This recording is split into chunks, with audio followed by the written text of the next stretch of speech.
Welcome back to Fox 11, everybody. Summer is here, and taking care of your skin this season can be a challenge. And dermatologist Dr. Truitt joining us this morning. She has some tips to make sure that our summer skincare routine is safe and effective. Good morning, Dr. Truitt. How are you? Good morning. Thank you for having me. Of course. Always good to talk to you. All right, let's find out what we can know about taking care of our skin this summer. Obviously, we think sunscreen right away, but what are some of the concerns? We've seen these studies out there about benzene, right? Yes. So there was an independent study that was done by an independent laboratory named Valisure, and they looked at 294 different sunscreens as well as after sun care products. And they found that 78 of these products had the chemical compound benzene.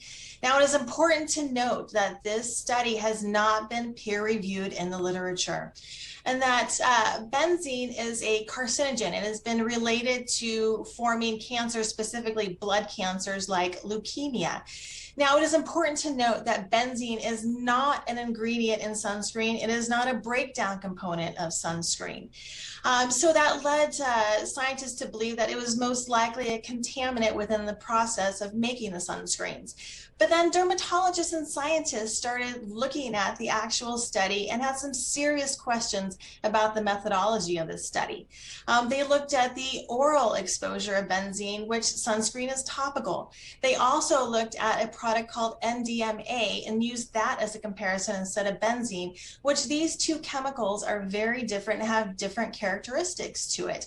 So that kind of led scientists to make the comment that this is really kind of a nonsensical comparison.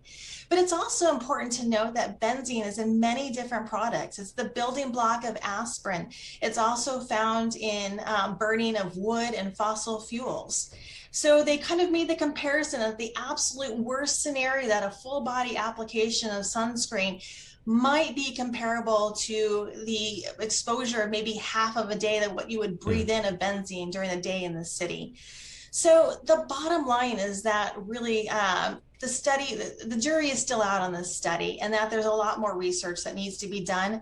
But what we do know is that skin cancer is the #1 cancer in the United States, that it occurs more frequently than all of the other cancers combined, and that it is related to UV exposure. And in fact, 86% of melanomas, which are the more deadly skin cancers, are related to UV exposure. And the best way to combat that UV exposure from the sun is by using sunscreen. So we do not want the public to stop using sunscreen based upon this study. What kind of sunscreens do you suggest for people that are obviously going to be heading to the beach, the pool, just this weekend, going to be heading out and about? What's the best stuff to use?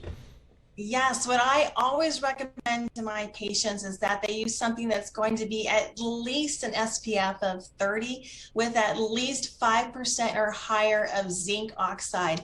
Look at the bottle, flip it over, look at the ingredients, look for zinc oxide. That's going to give you the best broad spectrum coverage, and it's also reef safe as well too.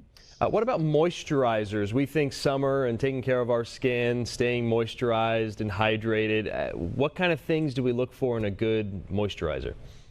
Yes, very important to moisturize your skin, keeps that kind of hydrated, supple feel of the skin. Many different ones on the market. I usually recommend something that's going to be a little bit heavier for like a cream or an ointment for the knees or the elbows. Great ones on the market: Neutrogena, CeraVe, Aveeno. They make really good products. You may want to use something a little bit lighter for the face. Neutrogena Hydro Boost makes a great one for the face. Vanicream, they make a light moisturizer for the face as well too. And you may want to consider some of these more lighter ones for the body if you're more prone to acne. Dr. Truitt, dermatologist, joining us this morning with some good tips for all of us as we head into the summer months for taking care of our skin. Dr. Truitt, thanks. You're very welcome. Thank you for having me.